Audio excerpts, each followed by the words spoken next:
Existem quase 8 bilhões de pessoas no mundo, cada uma tem sua própria história de vida. Algumas destas parecem semelhantes à sua, porém posso lhe assegurar que pequenos detalhes fazem dela um sofrimento individual que, independentemente do tempo que perdure, um dia acaba. E o que ficam são cicatrizes que, se bem tratadas, se tornam experiências bem vividas. Hoje contarei a história de Mônica. Ela era o tipo de mulher que não passava despercebida. Linda, ousada, com um sorriso no rosto e o vento nos cabelos, mas com a alma gritando em silêncio por socorro. Enquanto as luzes das festas apagavam, Mônica descobria que a vida que parecia tão livre e tão intensa era, na verdade, uma prisão disfarçada. O que acontece quando alguém tenta apagar as marcas do passado, mas o mundo insiste em relembrá-las? Será que uma pessoa marcada por erros pode, de fato, recomeçar? Ou estaremos todos condenados a carregar o peso do que fomos, mesmo quando já não somos mais os mesmos? Mônica sempre foi intensa. Desde muito nova, ela era a alma das festas, o centro das atenções, a líder dos rolês. Enquanto muitos de seus colegas ainda tentavam descobrir quem eram, parecia já ter tudo decidido. Não queria saber de amarras, responsabilidades ou caminhos pré-determinados. Para ela, o agora era o que importava. Com 17 anos, já tinha feito sua primeira tatuagem e a sensação de marcar a pele era tão libertadora que virou um vício. A cada ano, um novo desenho, uma nova história cravada no corpo, como se sua identidade se formasse por fragmentos coloridos de uma juventude rebelde. Viajava com uma galera descompromissada, todos vivendo ao estilo Carpe Diem. Planejar o futuro, isso era coisa pra gente careta. Mônica queria viver tudo, sentir tudo, amar, mesmo que fosse só por uma noite. E assim viveu, sem filtro, sem pausa. Mas a vida não perdoa excesso sem cobrar o preço. Vieram os 2 abortos silenciosos, escondidos, sem apoio, sem amor. Cada um deixava marcas invisíveis, não no corpo, mas na alma. Mônica continuava sorrindo nas fotos, dançando nos vídeos, sendo elogiada pela beleza e liberdade, mas dentro dela começava a se formar um vazio profundo. Seus pais, já cansados de alertas ignorados, passaram a observar de longe, com os olhos pesados de decepção e impotência. Para eles, Mônica estava se tornando uma mulher sem futuro, perdida em si mesma. Mas ela, ainda que fingisse não ligar, sentia, doía. A ausência de orgulho nos olhos dos pais feria mais que qualquer crítica. A virada não veio com uma tragédia, mas com um cansaço de si mesma. Era uma manhã qualquer, depois de mais uma festa qualquer, com mais um cara qualquer. Mônica se olhou no espelho. A maquiagem borrada, o corpo nu, as olheiras fundas. E então, chorou. Não um choro de tristeza passageira, mas de exaustão. Aquilo não era mais divertido.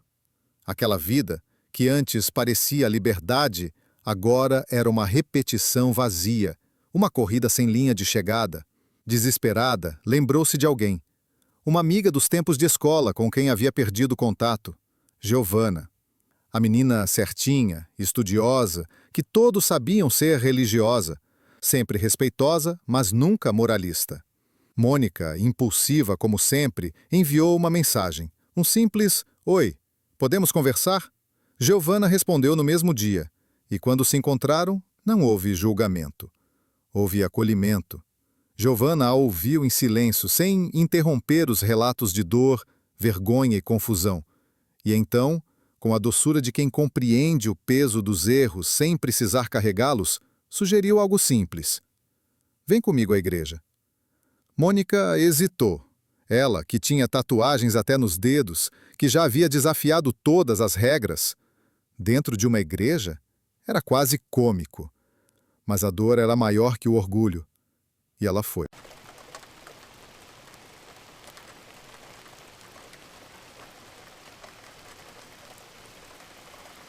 O primeiro culto foi estranho.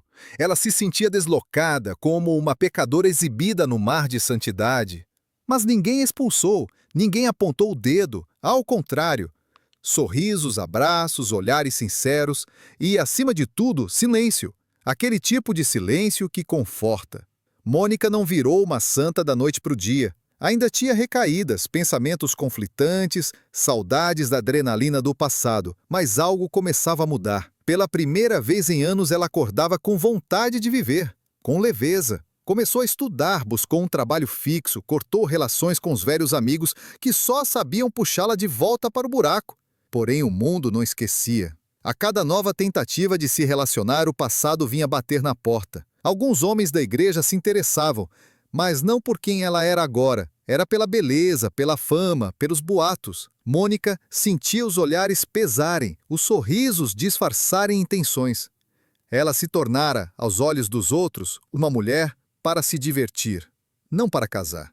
E isso doía mais do que todas as rejeições anteriores. Agora que estava tentando fazer o certo, ser verdadeira consigo, o mundo parecia conspirar para lembrá-la que ela não era digna, que era só uma mulher marcada, tatuada, que teve 2 abortos e viveu no pecado.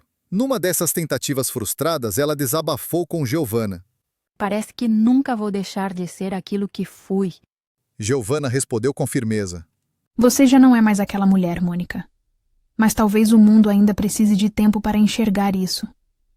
E nesse tempo, você precisa continuar firme.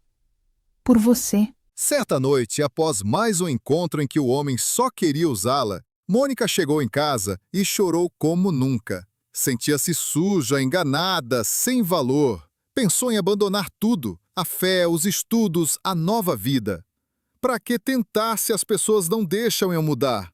Foi nesse momento que ela se ajoelhou, não para rezar mecanicamente, mas para falar como nunca havia falado com Deus. Foi um grito da alma, sem filtros, um diálogo sincero entre uma mulher quebrada e o Criador que ela mal conhecia, mas em quem começava a confiar.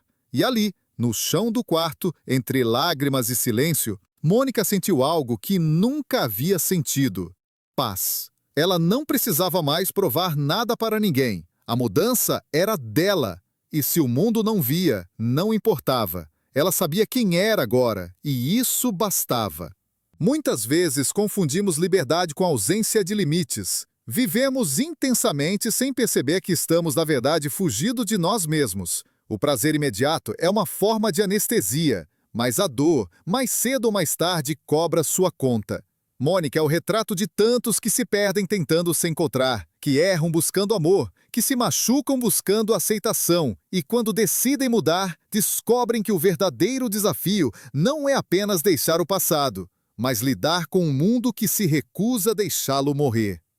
Há uma verdade dura, mas necessária. Pessoas com passado polêmico carregam peso extra quando tentam recomeçar. São julgadas mais duramente, testadas com mais rigor, e muitas vezes, injustamente, desqualificadas como se fossem incapazes de transformação. Mas é aí que reside o mérito real, porque reconstruir-se exige coragem. Persistir na mudança quando o mundo inteiro duvida de você é um ato de força. E quem consegue, torna-se não apenas alguém novo, mas alguém mais consciente, mais empático, mais humano. A verdadeira maturidade vem quando deixamos de buscar nos outros a validação de quem somos e passamos a construir internamente um senso sólido de identidade. Quando percebemos que não somos nossos erros nem o julgamento alheio, mas aquilo que decidimos ser todos os dias com esforço e verdade. Se essa história tocou você de alguma forma, se você conhece alguém como a Mônica, ou se você mesmo está nessa luta por um novo começo, saiba que há esperança e que sim, é possível mudar.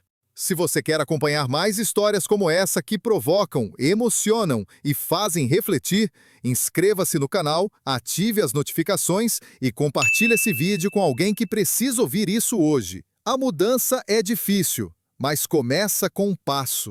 Dê o seu.